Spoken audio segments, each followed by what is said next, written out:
Bien, bonjour et le tuto d'aujourd'hui explique comment faire une petite nomenclature graphique pour lister des pièces, là encore pour améliorer le dialogue avec un atelier par exemple.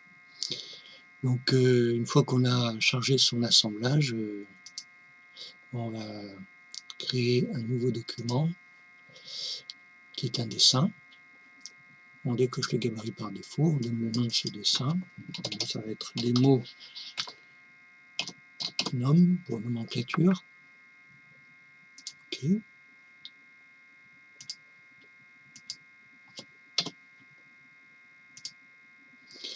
Donc on va sélectionner l'assemblage qu'on veut décrire.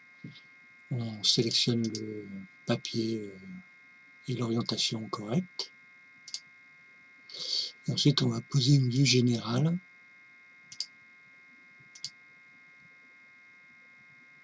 dans sa feuille. Et on peut aller regarder l'échelle. Par exemple, on peut avoir une échelle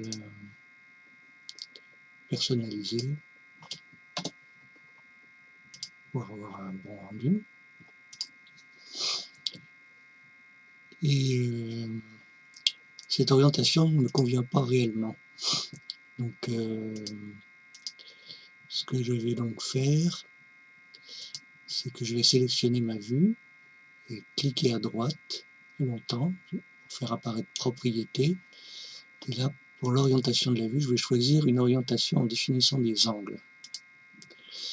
Alors, cette définition des angles, elle va consister à définir des rotations par rapport à des arêtes ou des axes.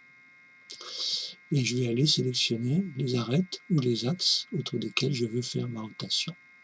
Donc par exemple, cette arête-là, on va donner par exemple une rotation par exemple de 60 degrés. Et je vais décocher l'affichage des plans et des repères pour que la chose soit plus simple. Et maintenant je vais en faire une deuxième, éventuellement, autour d'un axe plutôt vertical. Et là par exemple, moins 120, pour faire apparaître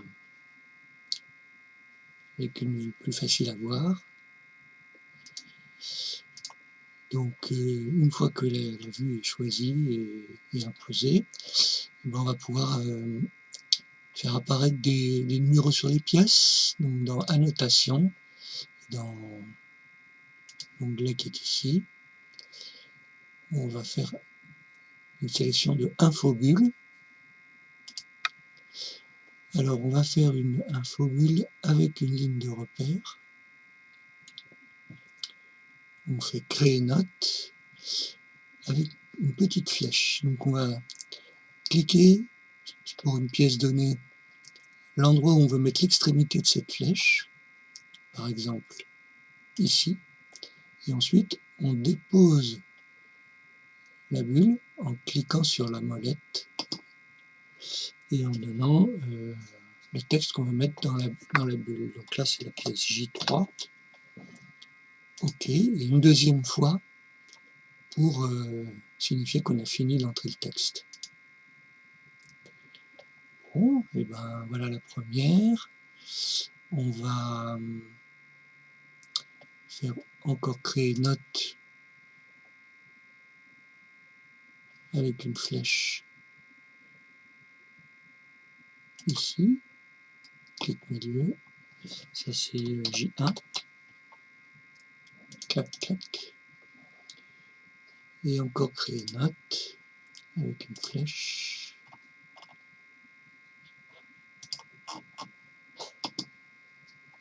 ça c'est J2,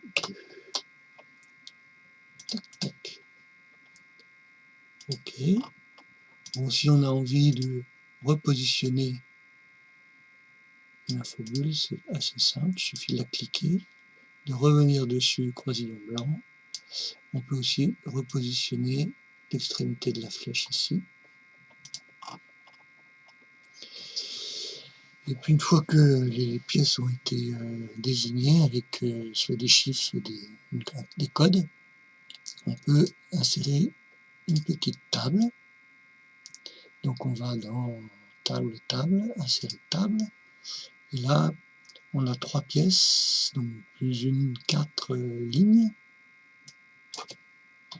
Et on va donner le nom de la pièce, enfin le numéro et le nom de la pièce.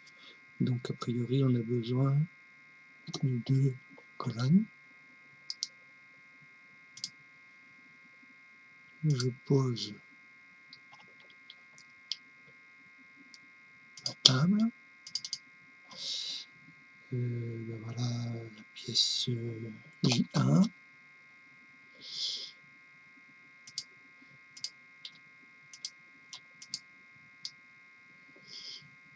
On peut sélectionner propriété, style de texte. Ok, donc ici on va mettre part number.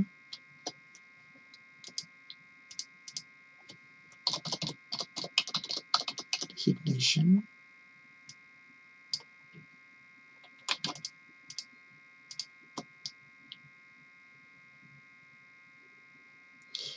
Donc en les sélectionnant avec CTRL,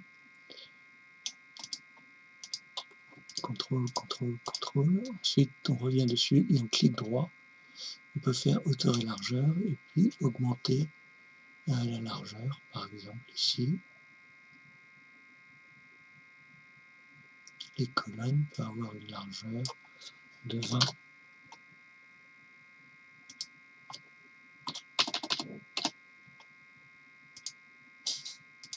Ok. On peut positionner la table. On peut commencer par J1, J2, tac, tac, tac, J3, puis donner des noms de pièces. Donc J2 c'est axe, J1 étrier et J3 crochet.